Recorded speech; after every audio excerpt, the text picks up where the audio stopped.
right. Hello, hello, everyone. Welcome, welcome back to the Bishop's Corner. Tonight is an awesome night to be on the program. My name is Philip Reed. I'm the producer for the Bishop's Corner, and I am glad to see everyone who is watching on Facebook and YouTube. Yeehaw! You have joined great program tonight, and we're glad to have you. We have our author and speaker, Tana Session, and she's going to be joining our panel tonight. We're very excited to have her. And at this time, I'm going to turn it over to our host, none other than the Honorable Bishop Dr. Herbert Stott. Thank you very much, Phil. I really appreciate that. Well, welcome back, everyone, to the Bishop's Corner. My name is Bishop Dr. Herbert N. Scott, the Chief Prelate of the Liberty Hall Cathedral of Praise, right here in good old Brooklyn. Well, tonight, my friends, is a very special night. Oh, yes. We have the guest tonight, author of the book, Working While Black, A Woman's Guide to Stop Being the Best Kept Secret. We welcome tonight Dr. Tana Session to the program, a renowned author and speaker on the subject of race and cultural diversity in the workplace. Welcome, Dr. Tana Session.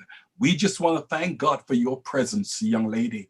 It's indeed an honor to have you coming all the way from the West Coast. God bless you richly. God bless you richly. Question, yeah. Dr. Session, please just tell us a little about yourself. Sure. Well, first and foremost, thank you so much for having me here on the Bishop's Corner. It's truly an honor. And I'm looking forward to this evening and spending time with you and all of your guests here today on your multiple platforms. So again, thanks for having me. So yes, I'm Dr. Tana M. Session. I'm an organizational strategist, international speaker, and best-selling author. And first and foremost, I like to let people know I'm a wife and a mother. So before all the accolades and everything else that happens in my life, those are my two most important jobs. And sometimes I do pretty good and sometimes I don't, depending on the day. But I have over 30 years of human resources experience. I've been in the diversity and inclusion industry or field, if you will, since 2007. And I spent 30 of those years as the top HR executive for different organizations.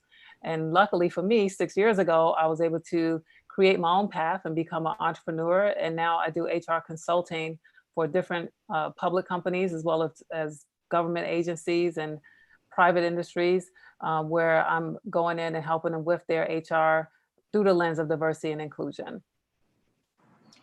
Dr. Sessions, certainly it's a pleasure to have you here this evening on the Bishop's Corner. Well, guess what? We're here to talk about your book. Oh yes, Working While Black, A Woman's Guide to Stop Being the Best Kept Secret. Dr. Session, what really inspired you to write on this particular subject? Well, a couple of things, really. I had someone that really pushed me in this direction. So I've written books before. This is my fourth book, but I never wrote one that was as transparent and authentic as this one. So I had a colleague or friend, Dr. Lois Frankel, and she wrote the New York Times bestseller, Nice Girls Don't Get the Corner Office. And I was sitting on her board of her nonprofit, and she said, Tana, you know, I have a lot of Black women that come when I do speaking engagements about my books, and they oftentimes are asking me for advice on how to handle certain situations. And a lot of these I've never faced before because first and foremost, I'm not a Black woman. And she said, based on your background and your experience, especially the fact that you've been, you know, the head of HR for different organizations, I can only imagine that you probably have a story to tell that can help address some of those issues that they've come to me with. And so she challenged me to write it. And I actually took people on a journey of my experience in corporate America, especially as I got into the leadership roles where I was the only Black woman. I was the only one who looked like me, sometimes the only woman sitting around the table. And it wasn't always a friendly experience. It wasn't what I thought it would be when I got there. You know, as they say, it's very lonely at the top. Yes. And so I shared some of my experiences through that book. And then I was able to connect with other women to have them share theirs. So different industries, different phenomenal Black women in all different aspects of their career, all at the top of their game, But what I found out was that we all experience a lot of the same issues.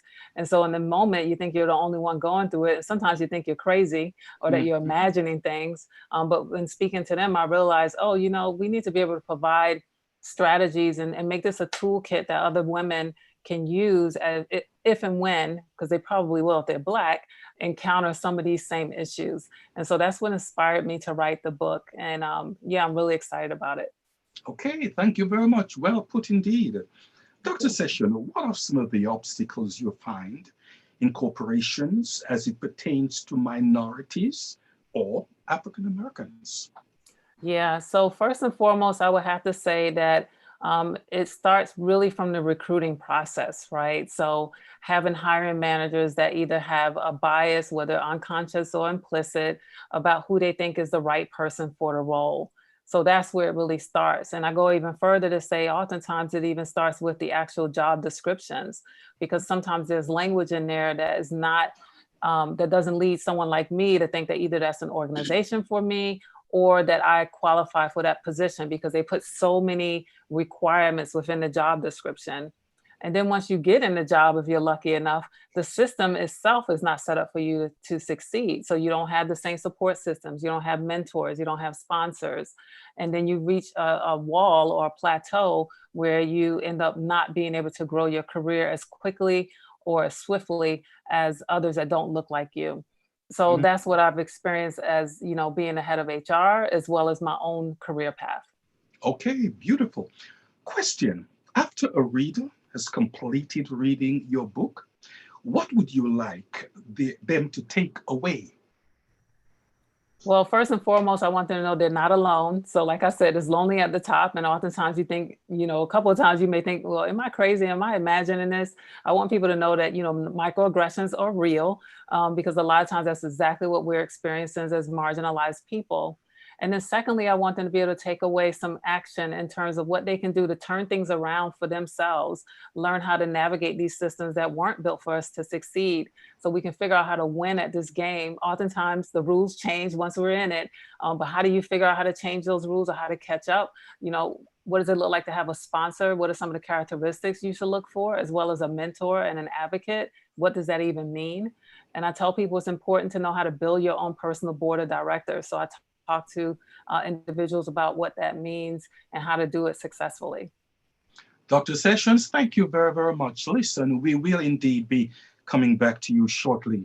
We, of course, would like to welcome our audience right now. Thank you very, very much for tuning in to the Bishop's Corner. We also would like to thank God for our panel that's with us again tonight. We thank God for the Reverend Dr. Heather Francis, that's with us. Thank the Lord for Apostle Lucian Roas. Thank the Lord for Bishop Neville Wollaston and also Pastor Richard Mackenzie. So glad to have you all here with us tonight. We are on the subject of racism in the workplace.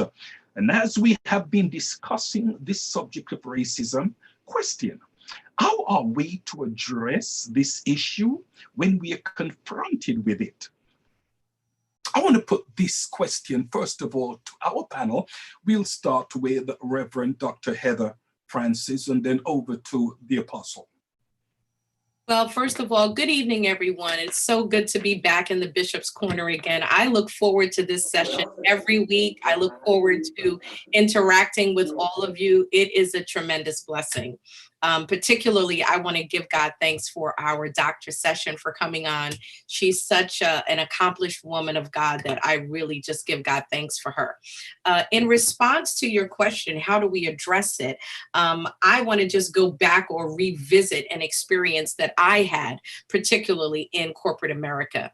Many years ago, I worked for a Fortune 500 company, and I had gotten to the place in my life that I achieved a great deal of knowledge and experience in finance. And I was the only Black woman in a very large company, the only Black and the only female in the finance department as an accountant. And it came time for my review. And the young man who sat me down to do my review, he wasn't the original person that hired me. He actually inherited the position.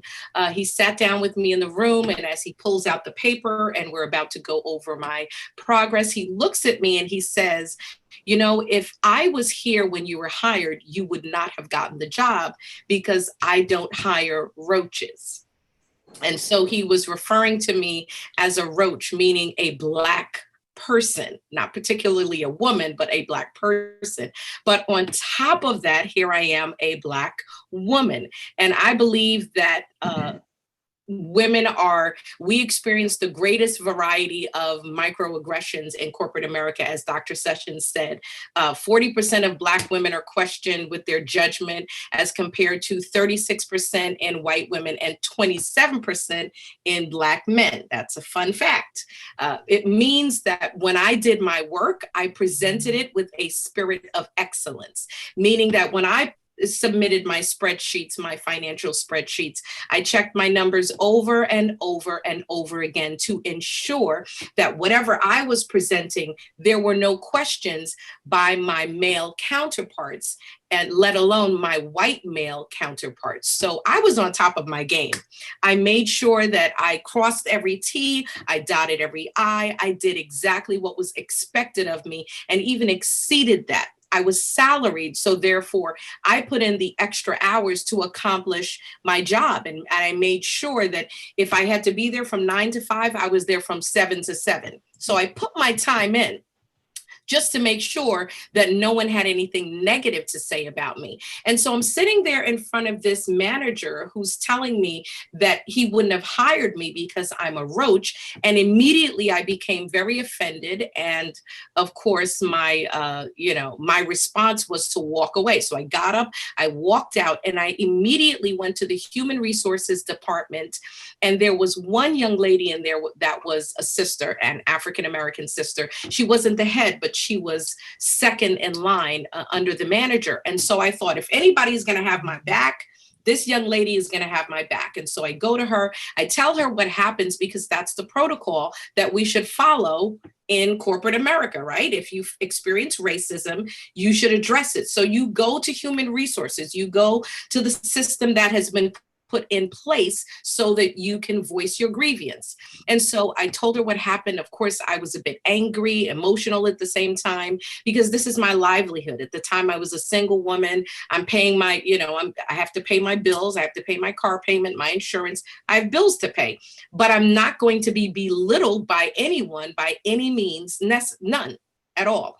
And so she looked at me, and after I calmed down, she said to me, I understand, I feel you, I empathize with you. I'm really sorry about what happened to you. But my suggestion to you is for you to go back. You have an excellent job. You're making really good money. You're in a great position.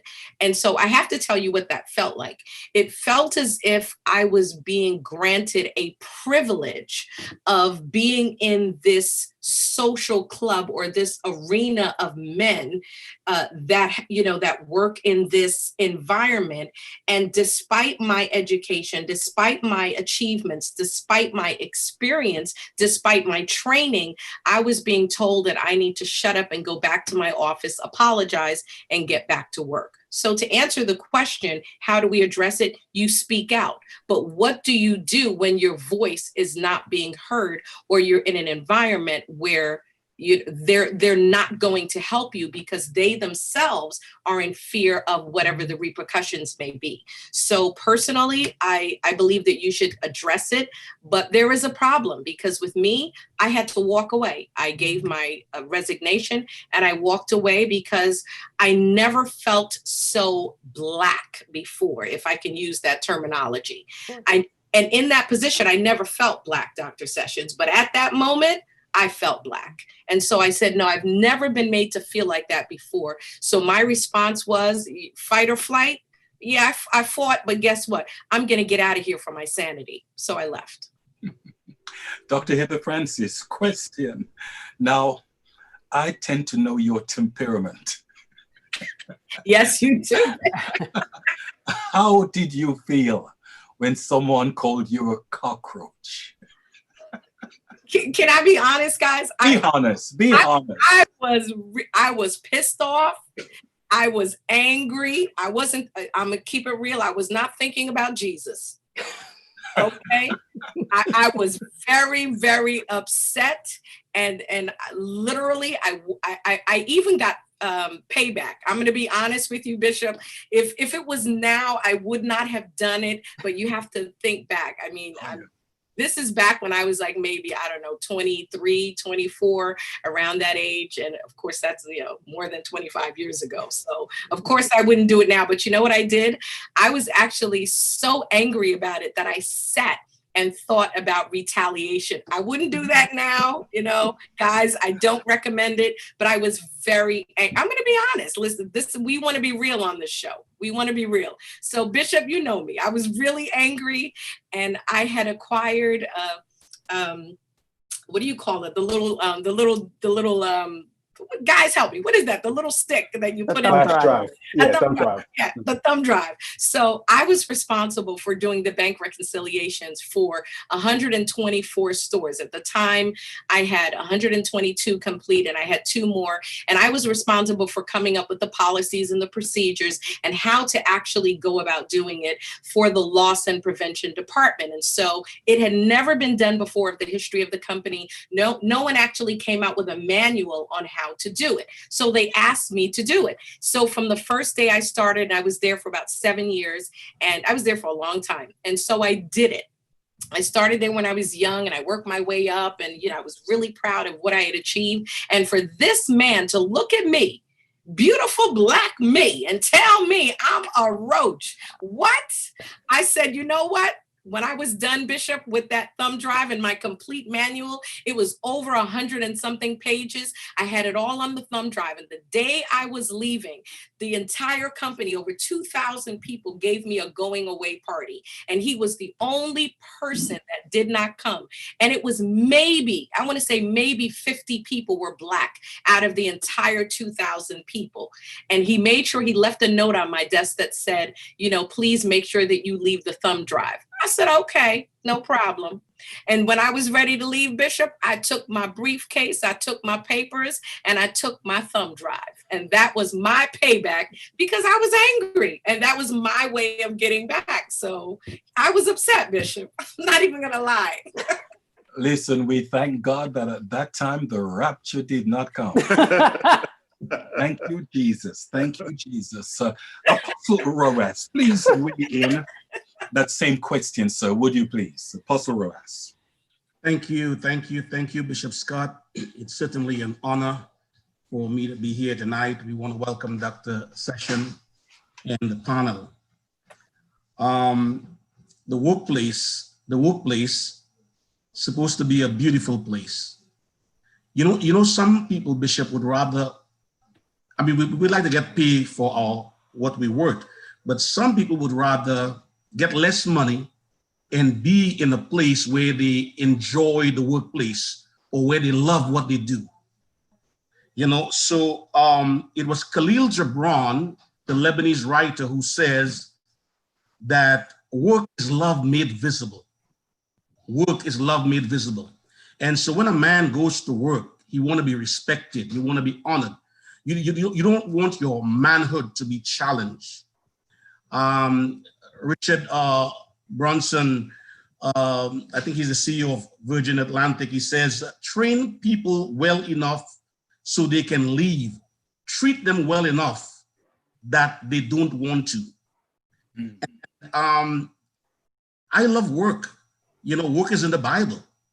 But working in a place that you're not treated based on performance, but on preference. And so in America, it's a problem. What's the population of Blacks in America? 14%, about 40 million. And there are only 3 Black CEOs of Fortune 500. In the history, there were 2 women, none at present. And I'm not just here to give you a bunch of statistics. In the NFL, for example, there are 70% of the players are Black. Only 3 coaches, no owner. NBA, there's about 80% colored. One principal owner, you know who it is, Michael Jordan, Charlotte Bobcats. So now it's not just the days of Jim Crow where there was white only bathroom, but it seemed like there was only white only corporate America. It is said that of all the CEOs in the Fortune 500, 91% are white male. Isn't that something? So we face these things, and we got to speak about it. We got to bring awareness. I had one personal experience in the workplace, and I was so stressed out. I heard Bishop Wollaston once says that you want to leave, but you think about you the breadwinner and bringing home the bacon to the family, and you got mouths to feed, so to speak, and you just can't leave. So sometimes work can be stressful where you are treated less than. I'm retired 5 years ago from the New York City Department of Sanitation. So I work for the Lord, I work for the church. But when I retired 5 years ago from the New York City Department of Sanitation, I had some encounters, and I had a white supervisor that didn't treat me right. I remember once I was on light duty working, and when you go to work there, you have to take your look at all the garage and look at the parking lot and make sure everything was all right. So I was on light duty. And when we all gathered, 200 men, when we gathered there in the 12 to 8 shift, he would make fun of me. But not only did he make fun of me, one night he sent me home. I was working the 12 to 8 shift. He sent me home at 2 o'clock. And then one day he had me out in the rain. I mean, he could have told me sit in the truck or sit in the car. So he was giving it to me. And when the guys, he was a very funny guy, but when the guys came together to work, he would tell them, at that time I was driving a BMW, a 7 Series. That was about 12, 13, 14 years ago. So what I'm saying is like, I'm not supposed to have a BMW. So he says, guys, let's take up an offering for Pastor Rojas so he can pay for his BMW. So I spoke to him about it, and he wasn't paying me no mind. So I was like a laughing stock. I said, I'm going to take care of this. And you know, sometime in life, you know, education is powerful. It's the great equalizer. And not everything you got to cuss and scream and carry on. I said, I'm going to take care of this. I pushed the envelope a little bit. Now, I was the pastor of the church, so I made sure I wrote a letter. Now, the letter, I used the church letter heading, and I made the secretary put it together nicely. Very good. And when I came to the shift, and he made all the fun of me, I said, can I have a word with you? I have a present for you. He said, what's that? I said, I got a gift for you. And I gave them a letter, but the letter was not closed. The envelope was open. I said, give this to the chief. I said, but you can take a look at it. Try to destroy it because I got the original. He went in and he read the letter and he stayed quiet. When everybody left the garage, it was just myself with him. He said, Rojas, we need to talk. So, oh, you want to talk now, huh? So he began to say, Rojas, listen, I didn't mean what I say. I was joking. You know, I'm not going to bother you for the rest of the night. You could do whatever you want. Okay. So he gave the letter to the chief. Next day, the chief called us in the office, the union delegate, and he had to go downtown the next day. And he started calling all the guys that I work with. He said, can you talk to Rojas, please? Tell him to drop this. I got 2 girls. I could get fired for this, man. Come on. Don't play me like that, Rojas. I didn't mean nothing. I'm not racist. Well, I tell you what, he was begging me, literally almost tears in his eyes, to leave it alone. I eventually forgive him. Dr. Heather, I forgive him. Against him, you know, and guess what? They gave me back my 6 hours, and from that time, he never messed with me again. As a matter of fact, he transferred out, and guys told me, Rojas, you caused him to transfer. And when the supervisor now give the guys problem, they say, Rojas, Pastor Rojas, can you give us a letter? So, you know, I took care of that. I'm gonna say this and close. After that, about 2 years ago, after he had left the garage, I went to work in Brooklyn to a different garage. And when I walked in there, somebody said to me, good morning, Rojas. And I looked, I didn't recognize him because he's a heavyset guy. He lost a lot of weight, so I didn't recognize him. I said, oh my God, that's you? He looked at me, he put his glasses down. He said, Rojas, I ain't messing with you. you know, and after that, we became good. So what I'm saying, sometimes you got to stand up. It might sound funny, but there is problems in the workplace, and sometimes it's stressful. You leave the job. I was so stressed. He sent me home. I feel less than. I couldn't leave the job, but I took care of business. So what I'm saying is people are speaking up more than ever before. Like I said on Sunday, I did a sermon with 10 lepers, and the Bible said they lifted up their voice and they cried to the Lord. And David said, I lift up my voice and the Lord heard me. And so we have to speak more than ever before of what and take. Can't be quiet anymore. To be quiet is to be complicit. Thank you. Thank you very much, man of God. Listen, it's been said that problems never solve themselves. We have to confront. We definitely have to confront. And sir, you did. God bless you, richly. Bishop Williston, talk to me. Same question. Pleasant good evening, Bishop Scott, and to my esteemed colleagues in the panel. Special greetings also to Dr. Sessions. Thank you so much, Dr. Sessions, for taking the time to be with us this evening, and also for the work that you do and continue to do. Certainly you are an inspiration to many, especially women of color, and for that we thank you so very much. Well, Bishop, we've all had an experience at one point or the other when it comes to racism or discrimination in the workplace. For me, it was a little challenging, no doubt. You know, I think it was Kenny Rogers that said you got to know when to hold, know when to fold, know when to walk away. Know when to run.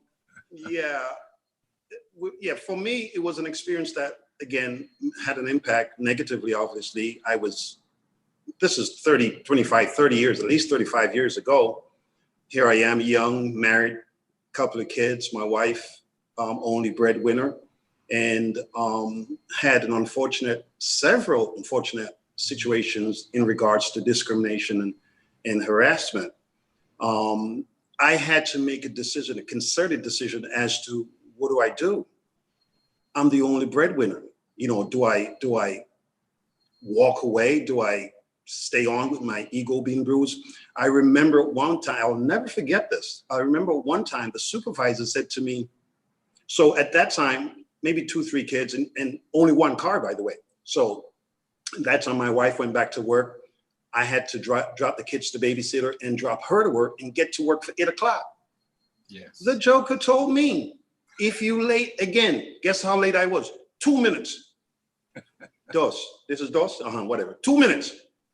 I was late for 2 minutes. And he told me, if you're late again, I thought you get like 5 minutes grace period, 7 minutes grace period. Child, let me tell you, did I not? It was, I mean, you think about this. You're trying to keep the roof over your head because that's what you're taught to do, you know? So back then it was a little more challenging and difficult, but I think today we're in a different place. Thank God for that. So we have, whether it's HR or PR and some of these companies, they're making sure that they don't get into these kind of situations because bad publicity.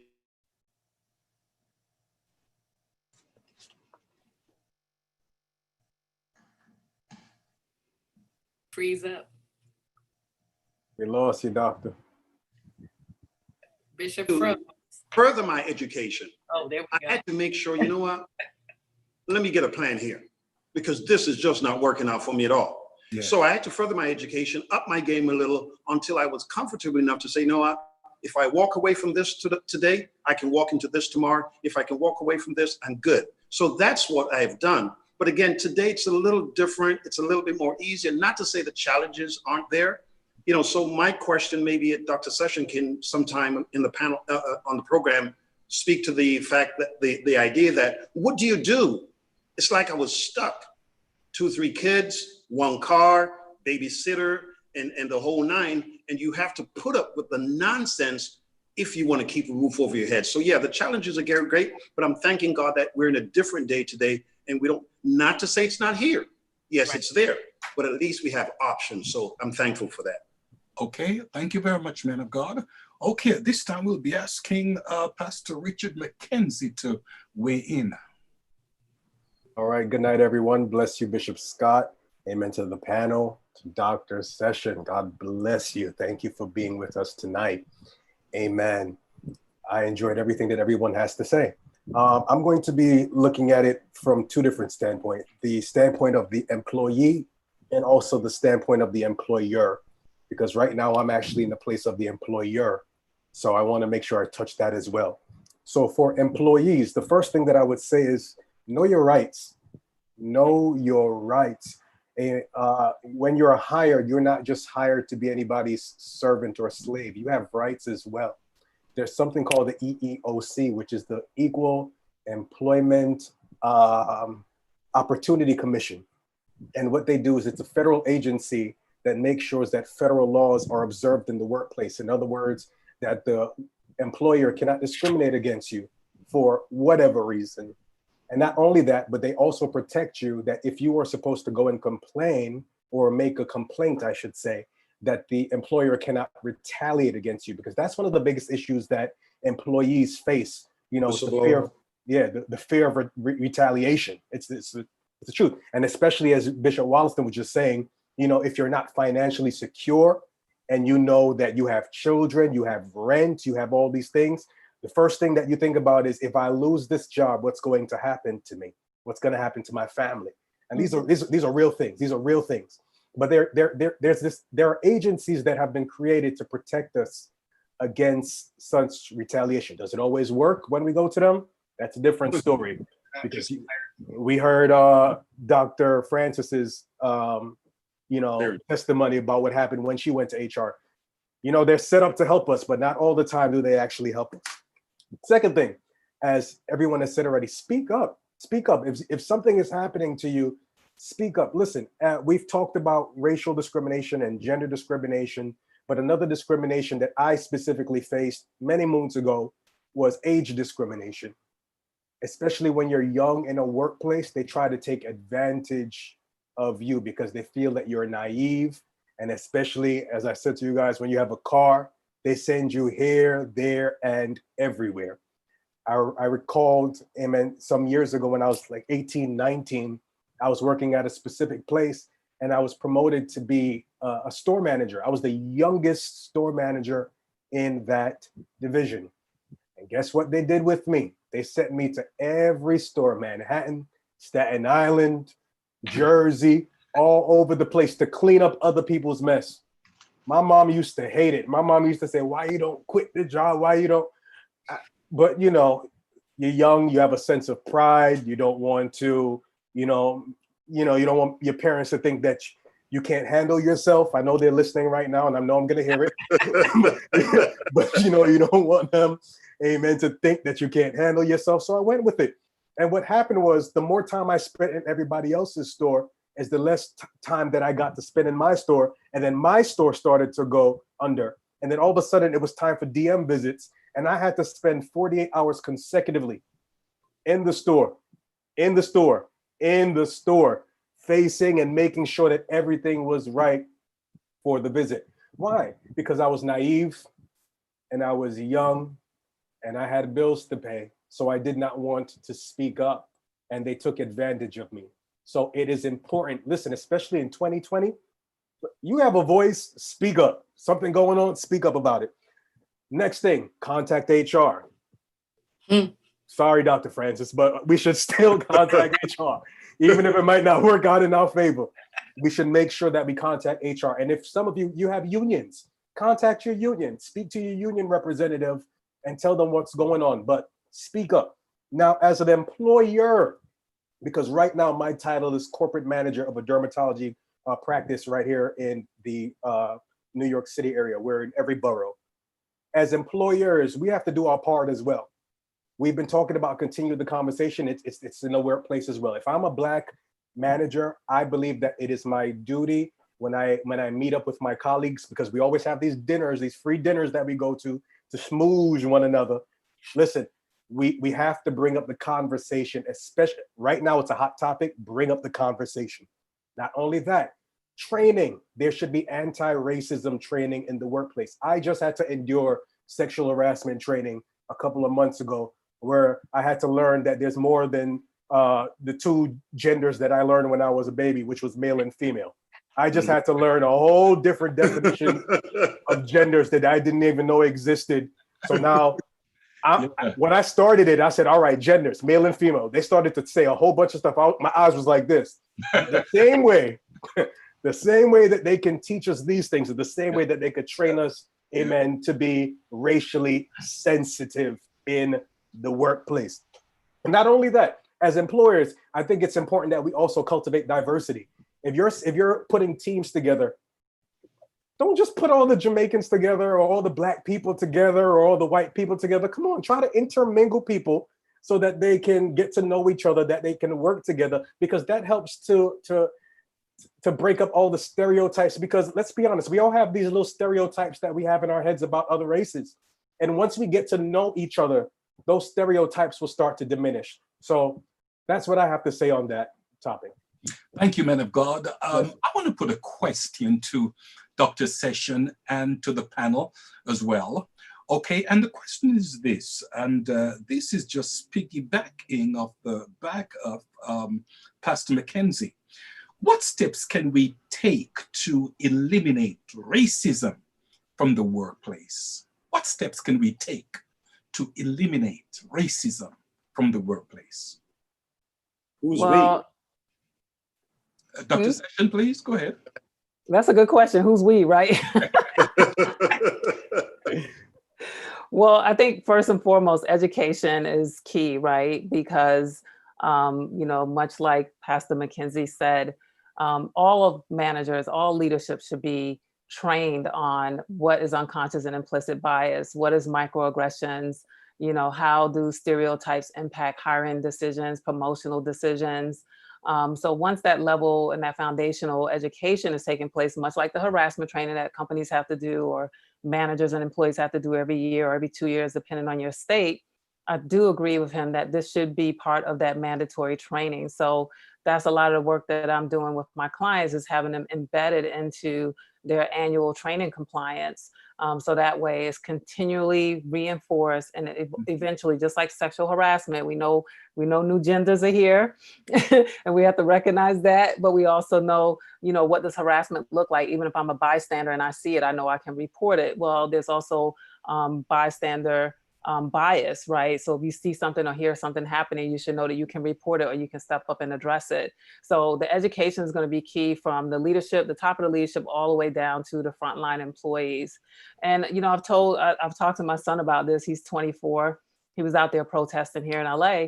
And I said, I may not see the work that I've done and what you guys are doing right now in terms of changing the dynamic of the conversation in the workplace in my generation. I hope I do.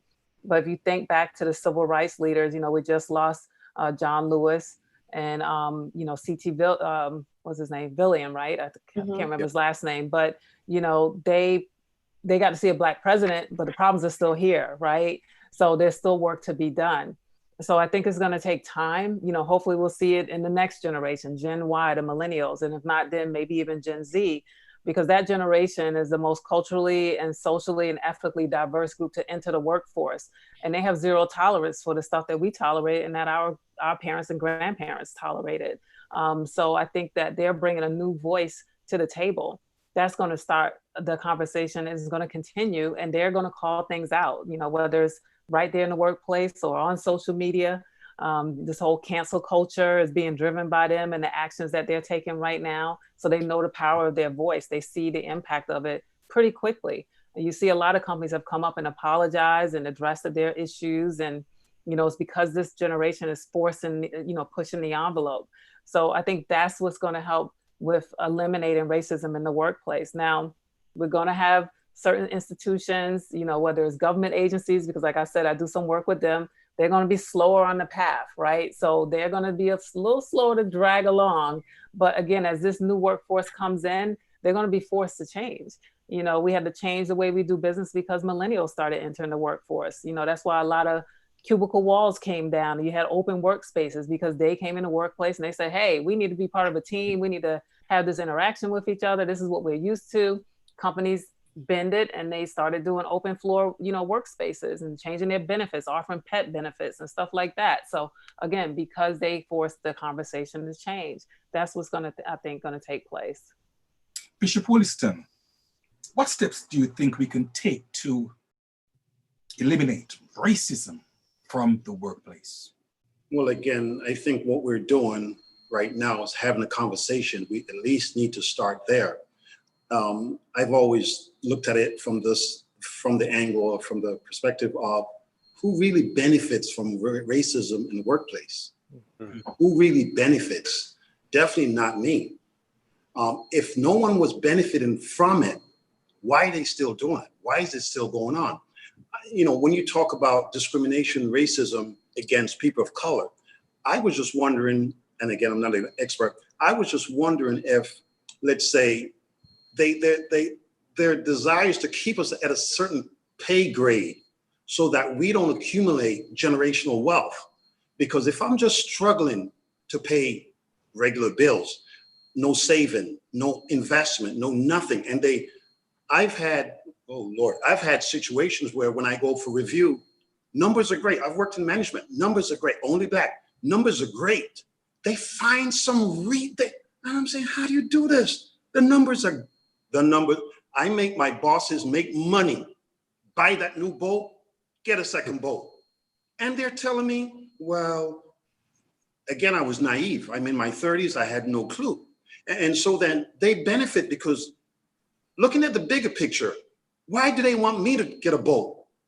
Why do they want me to improve myself? That's not what they want. They want to keep me at a level where I'm a slave, so to speak, and make them make money. So again, who does it really benefit? And what's the bigger picture? Generational wealth for the whites or the Caucasians, it's a way of life. For us, it's primarily non-existent because again, if I can barely manage savings, investment, college funds for my kids, no, I'm just trying to survive. So I'm just wondering if there's a bigger picture to that. Mr. McKenzie, you touched on it. Eliminating racism in your answer. But let's just stretch it a little further. What do you really, really think we can do to get rid of this thing in the workplace? Key word is rid. Word is rid. Lord have mercy. I think we've been having this conversation for about 400 years now, probably more. I don't know if we can get rid of it, Bishop, but what we can do is do our best, is what we've been saying, continue the conversation, spread the awareness, educate ourselves, educate others, and see what can be done. I mean, as Dr. Sessions said, we may not see it in our lifetime. I mean, I know Bishop Austin's gonna get me for this one. I might be a little younger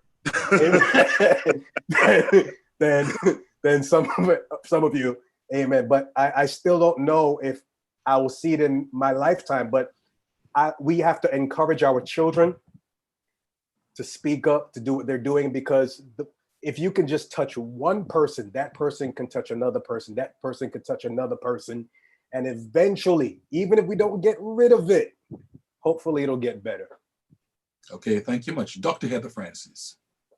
Well, honestly, Bishop, racism is a global issue, as we know. It's been going on for so many years, and the problem is many times it's being ignored. But the problem is staying silent.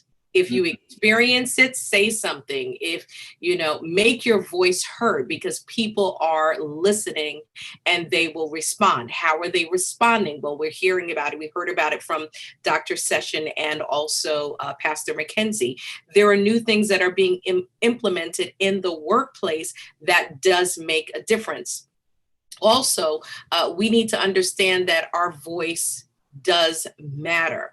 And I believe that even though we may have struggled, people like myself, we've struggled, but I still believe that we're successful because we've survived. We have survived these experiences. We're still here, that we can talk about it. And I particularly want to address Black women. I believe that Black women in leadership, whether it be in our organizations or in the community, in the workplace, if we don't have a voice, half the world is not being impacted.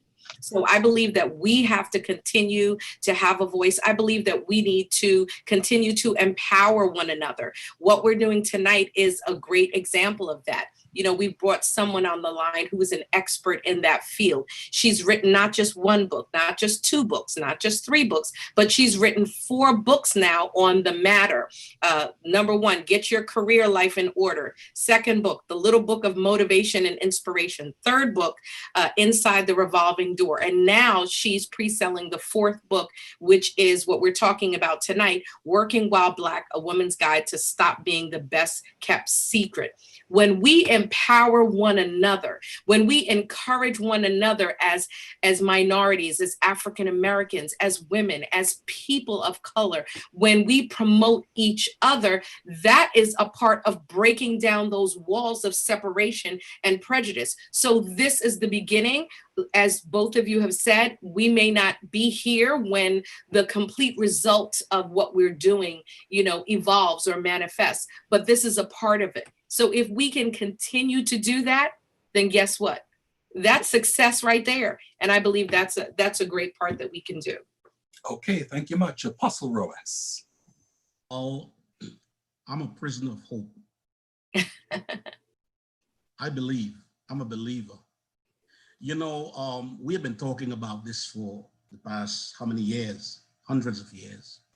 But somebody once said change is hard in the beginning, it's messy in the middle, but it's rewarding in the end. That's good. And change is coming. And in 2008, we had the first African-American president.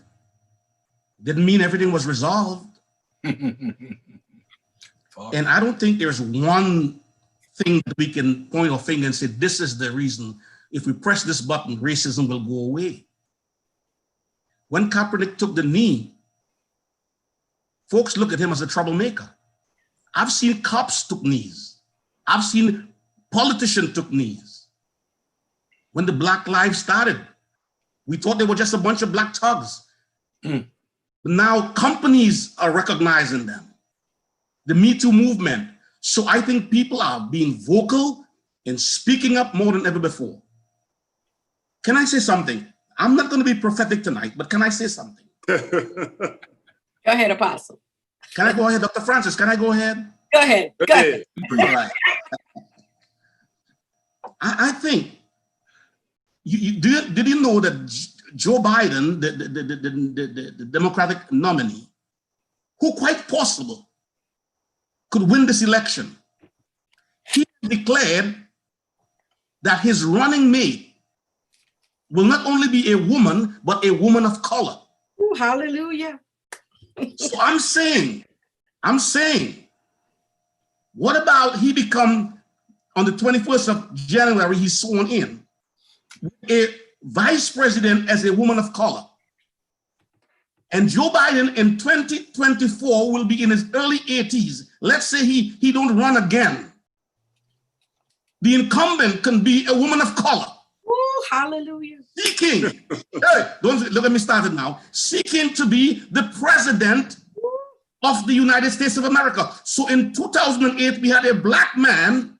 Yes. Quite possible in 2024, we could have a woman of color in the White House. Prophesy. Well, listen, we black people built the White House, so there's nothing wrong with us. Time to change that name. Occupying the White I'll House. change the name. Now, one of the things I would like to say candidly is this, that black people did not create the problem of racism in the workplace. So please don't expect us to resolve it alone, seeing that we did not create it. Now, the question that I would like to put to the panel is this, okay? What do we say to people people of color like us that sees racism and we don't confront it? Because as you know, there are people that see it and experience it, but they don't confront it. What do you say to people like those? I'm putting this to the panel in general. Dr. Session, would you like to weigh in on that? Yeah, I think someone said it earlier, silence equals acceptance or agreement, right? So you're complicit, so you can, and I saw someone ask a question if racism is just a black or white thing. It's not. It can even be within the races, Thank because we you. have stereotypes about our own people, right? Mhm. We have colorism, we have hair issues, we got everything going on. So I think if you're a person of color and you see someone else who's marginalized, that may not even be from your same ethnicity or your same gender, and you don't speak up, then you're just as guilty and complicit as the person who did it or who said it.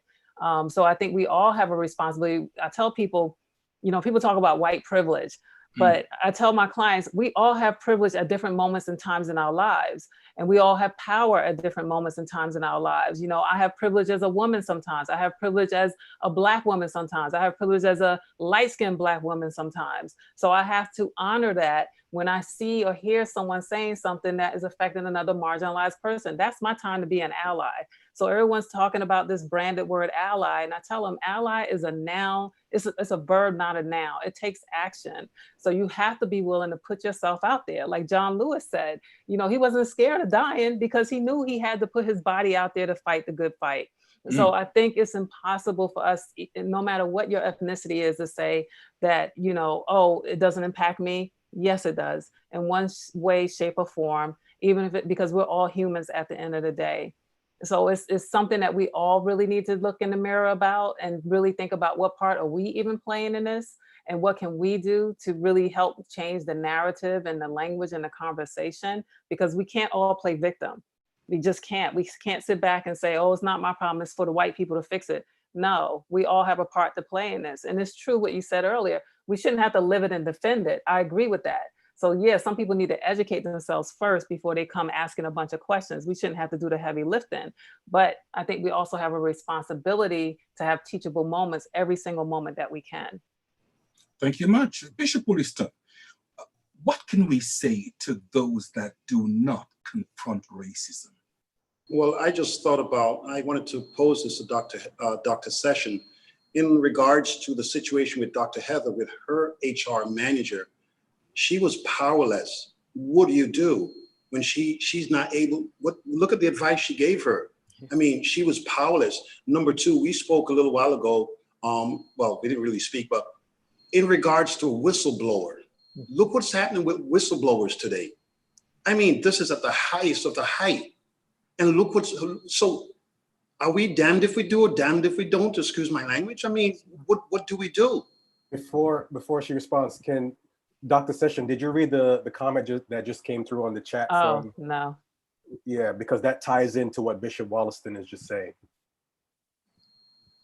I didn't see. Can you read it, please? So the comment is from Dornell Reed. A month ago, I complained to HR about the racist treatment from my then supervisor and manager. I was the only Black individual in that department. And unfortunately, I was removed and placed in another area to work. I spoke up and they retaliated against me. Mm-hmm. Absolutely. Now, I don't know her situation or position. 30 years ago for me, it was 2 or 3 kids, 1 car, rent, the whole 9. What do we do? Yeah, and there are a lot of people in that situation right now today. So it's not just 30 years ago, it's right now, right? So we all, for the most part, living paycheck to paycheck. And like you said, there's no savings, no generational wealth. We can't depend on friends and family because they're in the same situation that we're in. But what I do tell people is if it starts to affect you mentally and emotionally and physically, then that's a decision that you really have to decide, is this really the place for me? Maybe it means that you start planning your exit very, very quickly. You don't have to let your left hand know what the right hand's doing. And I tell people, let your current employer be your silent investor while you go and look for another job. Now, in this market, it's a little more difficult because we are impacted by all of these companies not necessarily hiring. The ones that are usually the what they call frontline employees right now, right? So not everyone wants to do that type of work. I get it. But I think there's other ways for us to really think about planning our exit. You mentioned that you didn't have the degree or the education at the time as well. That's a lot of people in that same situation. But fortunately, right now, a lot of organizations are offering free certifications and they're offering opportunities for people to learn new skills that's going to help them be successful in this new age that we're going into around technology, where a lot of the skills that people used in the past are starting to fade away because technology is taking their place. And so now we have to think about, I need to upskill. How do I do that? Well, you go and research and you find out what types of opportunities are out there that are minimal or no cost, because plenty of companies are doing it. And in particular for communities of color right now, they're throwing money at us. So I say take advantage of what's out there. And again, keep your job. Don't let them know what you're doing, but go out there and get as much education or certifications that you can that can help you transition and pivot to another job where you won't have those types of experiences. So I think, yeah, it's a tough decision. It's definitely a personal one, but at the end of the day, we all have a choice. I've been in some tough ones myself and making lots of money and decided it wasn't the right thing for me and I had to leave and left without any type of security blanket or anything to really land on. But at the end of the day, it all worked out. So sometimes our own fear is going to stop us from even being willing to take that chance to see what else is out there. And, you know, that's not to say you're not going to encounter problems at the next job. I most certainly did, but you learn how to navigate through that. And then you learn how to set yourself up for success going forward. I shared with you guys before. I'm sorry. Dr. Sessions, the person that just made the comment in regards to the racist retaliation she's experiencing on her job, would you suggest that she further this with the EEOC?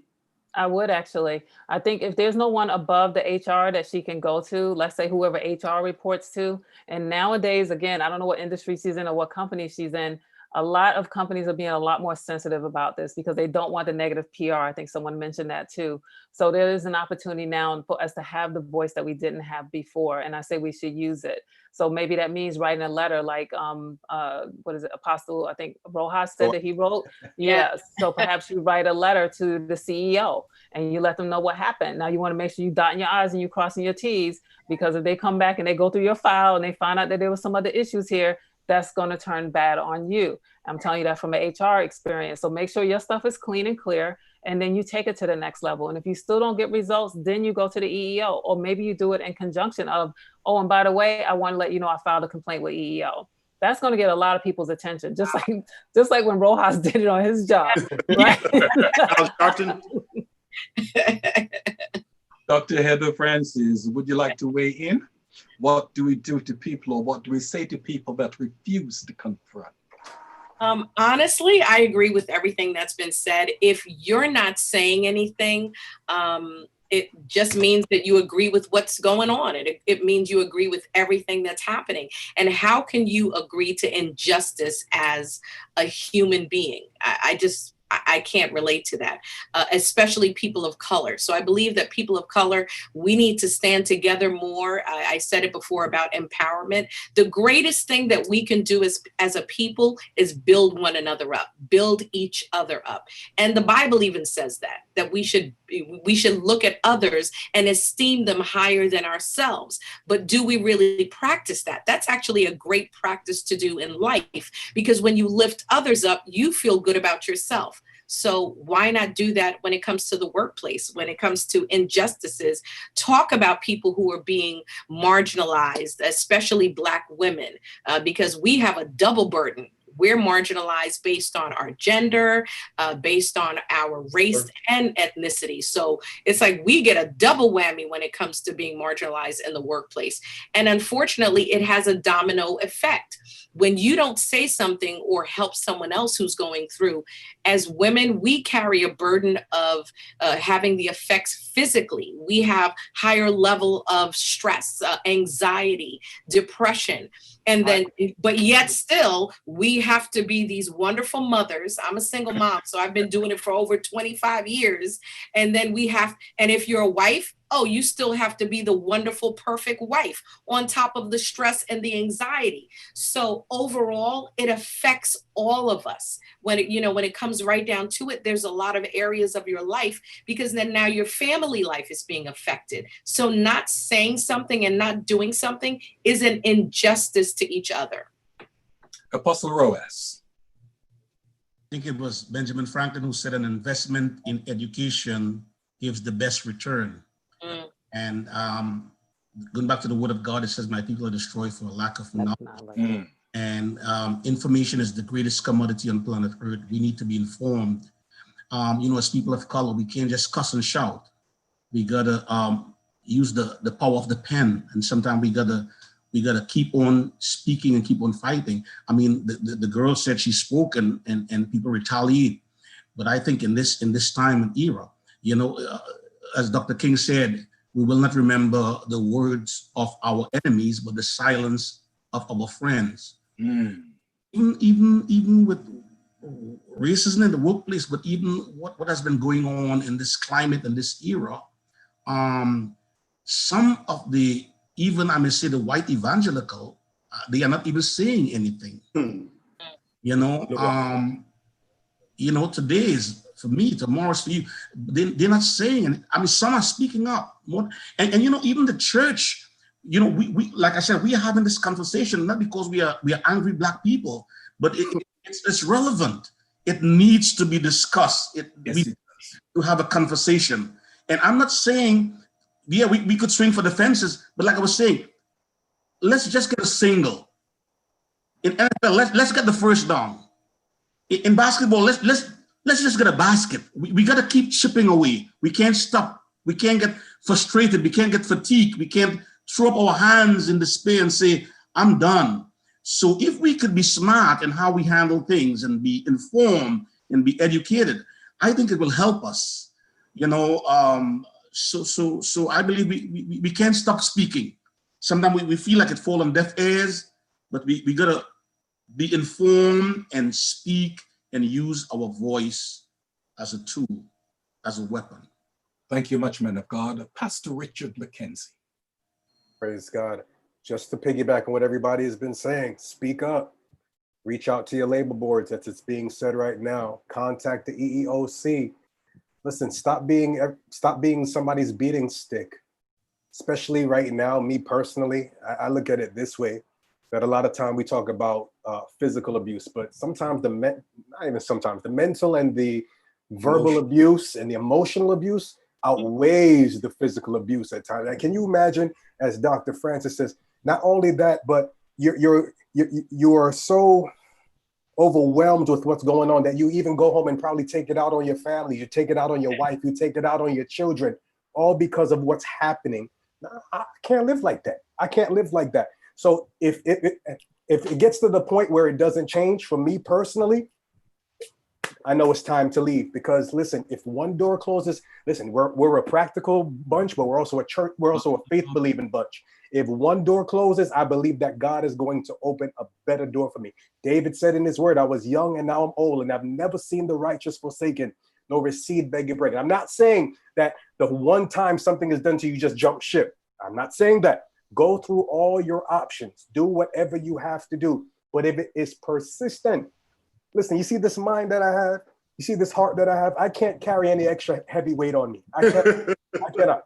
I have 4 children to come home to. I have a wife to come home to. I cannot come home and my head feeling like it's going to explode. No, not me, no way. If it's getting to that point, I believe that God will open another door for me. Pastor McKenzie, you have a wife, you have 4 children, and you're pastoring 2 locations, sir. Yes, you do have a lot on your plate. I want to put this question to the panel, and I'm going to ask Dr. Session, of course, to weigh on in. How can we create an environment of psychological safety in the workplace? Now, mark my words. How can we create an environment of psychological safety in the workplace? Because sometimes you can be at a place working, but honestly, your mind really isn't there. So how can we really create an environment of psychological safety in the workplace? Dr. Session, would you please? Well, I'm a firm believer in healthy boundaries. So again, much like Pastor McKenzie said, if this is a place that's impacting you emotionally, physically, you can't stop thinking about it in a negative way, that leads to trauma and post-traumatic stress syndrome.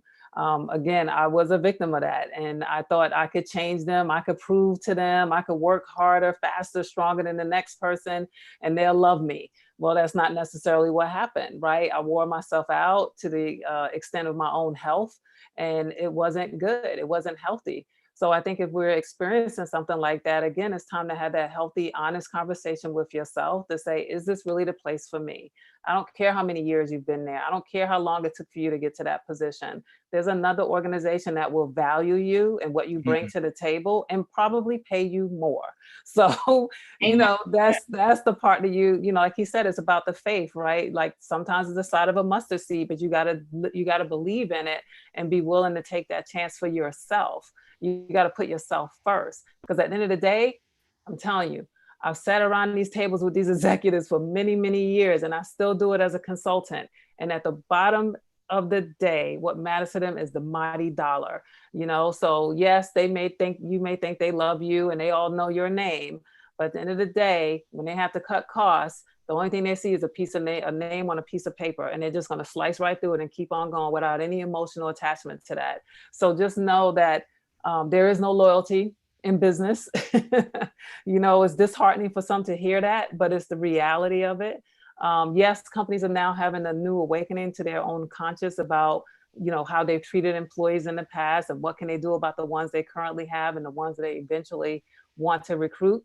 So there's a window of opportunity there for things to change. But until they do, to protect your own psychological welfare, you have to set those healthy boundaries and then know when enough is enough. Just walk out the door. Dr. Sessions, I'm 3 years away from retirement, getting the big full package. What do I do? Yeah, take a leave of absence. Don't quit. So hypothetical, by the way.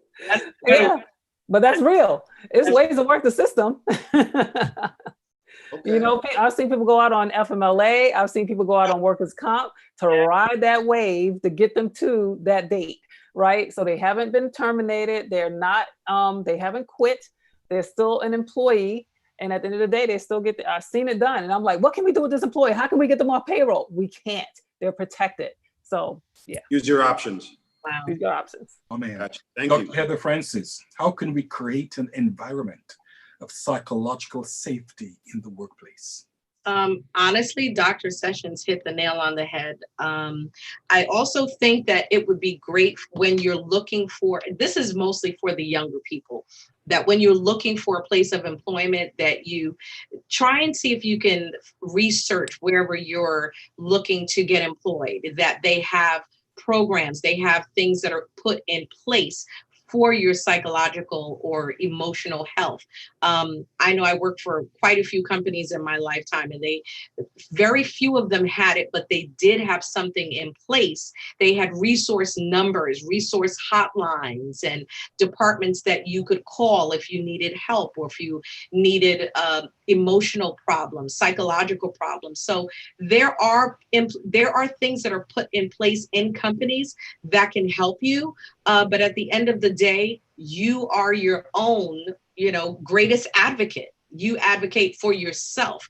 And so you have to be able to recognize and know when you're not being valued for your true worth. So you have to know what your self-worth is. And once you know what that is, like, listen, I've always been a self-advocate, and I believe that I'm not going to allow anyone or be in any environment that devalues me or what I know my worth is. So it's very personal. I believe that your psychological and emotional health, it is personal, and you need to take ownership of that and be responsible for your own self and know when to fold. Amen. Is there anyone else on the panel that would like to weigh in on that? Very quickly, Yes. from the employer's perspective, because again, I told you I am one. We have to approach things from a human standpoint. I know Dr. Session just said that, a lot of times when we have employees, we consider them as numbers and we just look at the monetary value. And it's true, sad, but it's true, especially during this crisis right now, when you're trying to cut costs because you can't manage your overhead. You look at people as unfortunately numbers, but I believe that as employers, we should listen to our employees. We should be empathetic. Like, I literally had an employee some months before the pandemic come to me, and she broke down. And then I said, listen, just sit here, just talk. She had so much going on at home, so much going on with her baby father, so much going on with this one and that one, that she was literally at work but couldn't get anything done. I said, listen, If you need some time off, take some time off. I'm not going to fire you. I'm not going to let you go. You do what you have to do. You get your mental back together. And when you're ready to come back, you come back. Is every employer like me? And is every company like my company? No, unfortunately not. Unfortunately not. But if there are any employers listening, please just listen to your employees. They are human beings too. Please, they are. Dr. Session, I've had situations just like Pastor McKenzie's experience with the young lady. Again, this is 30, 35 years ago. I was told, keep your home business at home and we're here to work. Again, this was 35 years ago, 2, 3 kids. You stuck between a rock and a hard place. I know it's a different age right now, but my supervisors weren't as sympathetic as Pastor McKenzie say, okay, let's talk. No, keep your home business, because again, you are so correct. The money is bottom line. You make the numbers for them every month. And if you make 100,000 this month, you ain't making no 99 next month. It's got to be 110, up, higher. So the stress factor, I mean, it's unbelievable. Yeah, and you're right about that was one of the things that, especially being head of HR, that I would sit across the table and tell people. So I was guilty, but things have changed. You're right. Things have changed, right? And in particular now, over the last 4 months, I've talked to many organizations and, been a keynote on different events where the message is that the workplace invaded our home now, right? We didn't invite work to our house. We didn't say, come on in and follow me 24/7, be here 7 days a week because of this pandemic, right? So a lot of people are working remotely. So that has really humanized the workplace in ways that it never has before, where now managers are much more empathetic. They're much more flexible because they realize that, these people got a lot going on at home. They're starting to get a peek into it. I mean, you guys are getting a peek into my home right now, right? My husband's in the other room making noise. I had to tell him to close the door. Those types of things are happening all the time around the world. So a lot of the information that's coming out now is when and if we do go back to the workplace, it's going to be different because we've met each other in ways we never have before. We had these barriers up about who we were when we walked through those doors from 8 to 6 or 9 to 5 or 10 to whatever. And now we come back to the workplace. That doesn't go away. You still know like what kind of pets I have, what my roommates look like, my spouse, my kids, what they act like when they're on camera. And now we have a different type of relationship.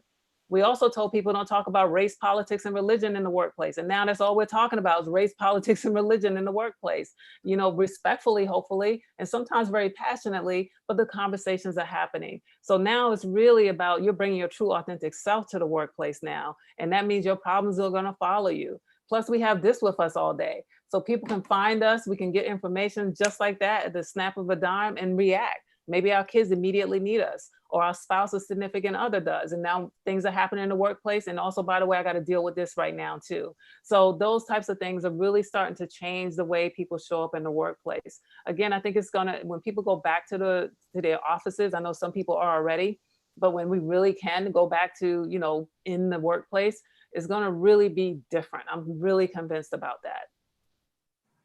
Okay, Apostle, would you like to weigh in? No, I just want to say that I had a couple of people was frustrated with their jobs and wanted to quit. And in this pandemic season, it's hard to quit your job to get something else because so many places are closed. And I remember personally when I went through what I was going through on my job, it was so demoralizing.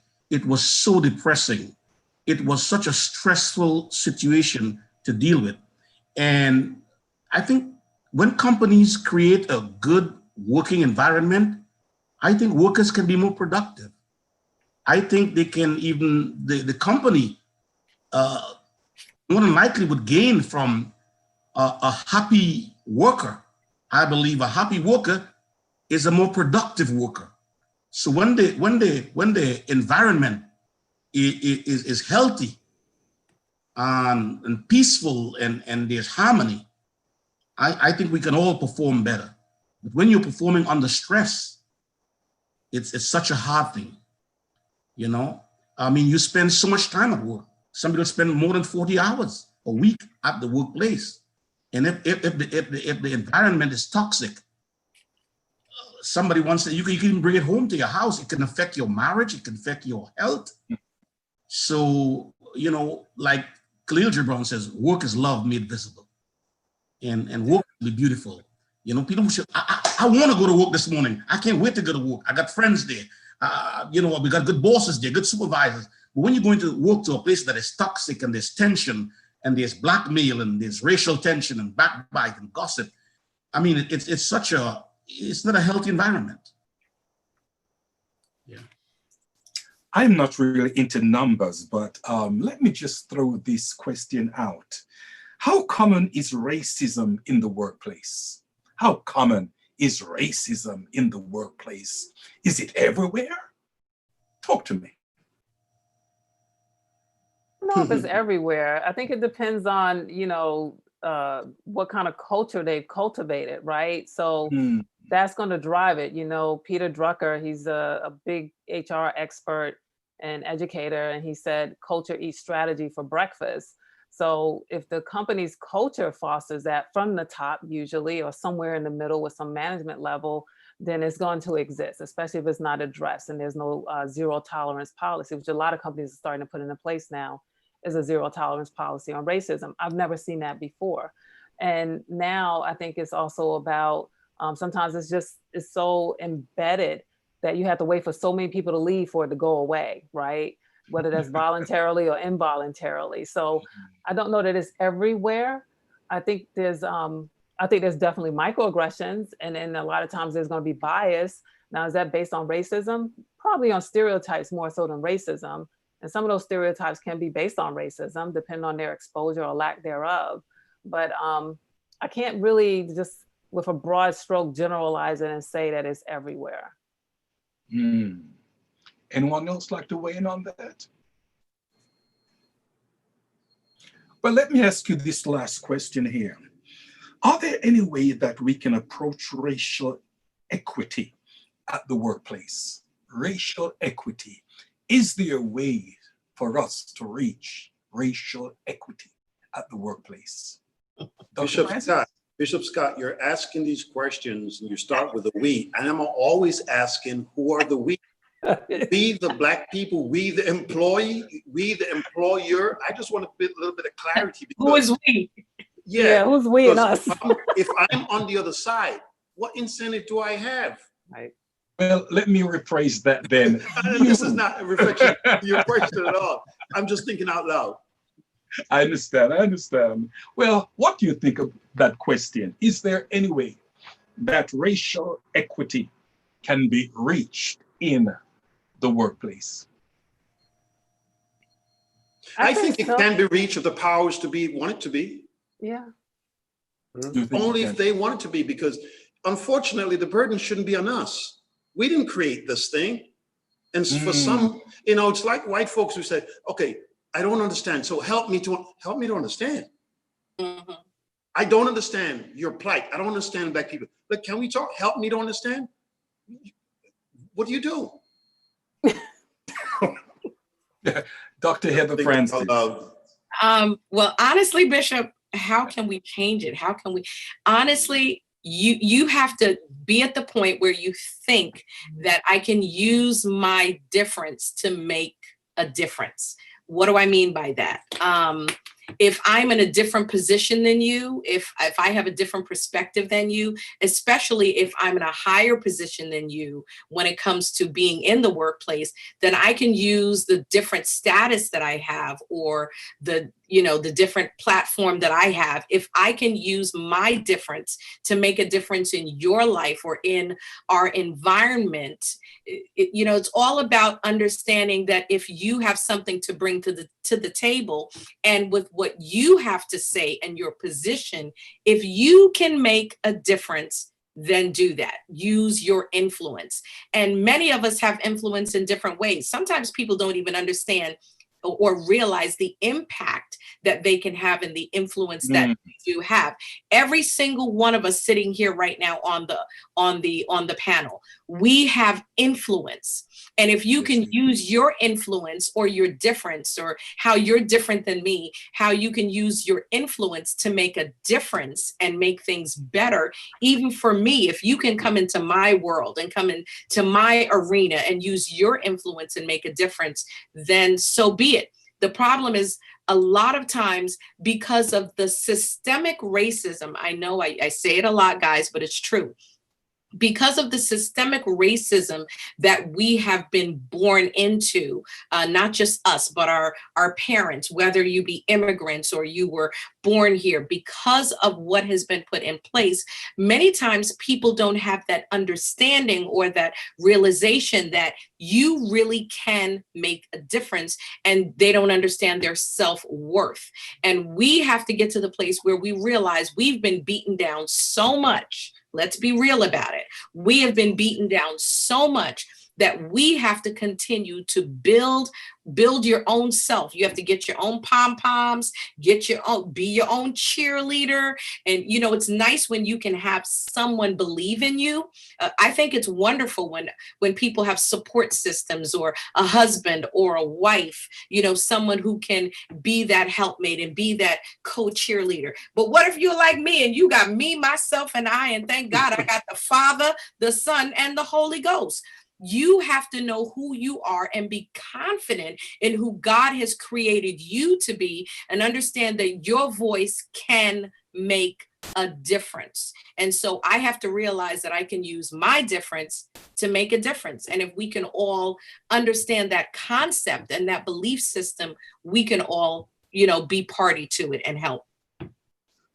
Dr. Heather. Yes. Dr. Heather. Yes. I barely made it from Mexico, Guatemala, wherever. I just got here. Listen, I got this little job. It's a janitor position. That's the last thing I'm thinking about right now. I'm thinking about my peoples back home. I'm trying to make a little something to send back to them. I'm going to have to deal with what I have to deal with to make it happen. What do you say to that? Bishop, you are preaching to the choir. You're preaching to a woman who came from absolutely nothing. When my ex-husband left me, I had zero, zilch, nada, nothing. And I worked from having nothing, absolutely nothing, needing to find people to help me. I literally would reach out. This is where communities come in. And I know that a lot of people don't understand that the advantage to being a part of a church is great. Oh, yes. Yes. If you are not in a church, find you a church, honey. Because I was calling up church folks saying, listen, I have to go to work for 12 to 14 hours. I have a great opportunity to work my way up in this company, but I need someone to help me watch my children. I had strangers. Of course, you have to screen them. You have to know them. Use that wonderful gift of discernment. And yes, I struggled. There were times when me and my kids, I will never again eat another Vienna sausage in my life from the dollar store. Hello, somebody. But now I can go to the store and buy Red Lobster. I can go buy my own lobsters and eat them, cook them, and even go to the country where they're making the lobsters and breeding them. Somebody. Hallelujah. Don't you bet so. So my way up, it was not easy. It was not easy, Bishop, but I did it. It's not impossible. What I'm saying is, when you have drive and you have ambition, and when you have a desire to have a better life and to get out of the little one room that I was in, and I was struggling, you know what got me out of that little place? Starving. Wow. Being hungry. I was hungry. I was poor. I felt destitute. There were times when I was hungry. I had no food to eat. And I said, this is not going to be my portion. This is not going to be the rest of my life. I'm getting out of this room. I'm getting out of this limitation, because this can't be all God has for me. There's got to be a better life. And I busted my butt. Yes, I struggled. I had to pinch pennies, eat from the dollar store. But guess what? I'm not eating from the dollar store no more. Thank you, Lord. Amen. Hallelujah. Dr. Francis, whatever you've been drinking, give me some. Give me some. Don't tell us Give it's me some. Starbucks. Listen, is there anyone, time is going, is there anyone else would like to weigh in?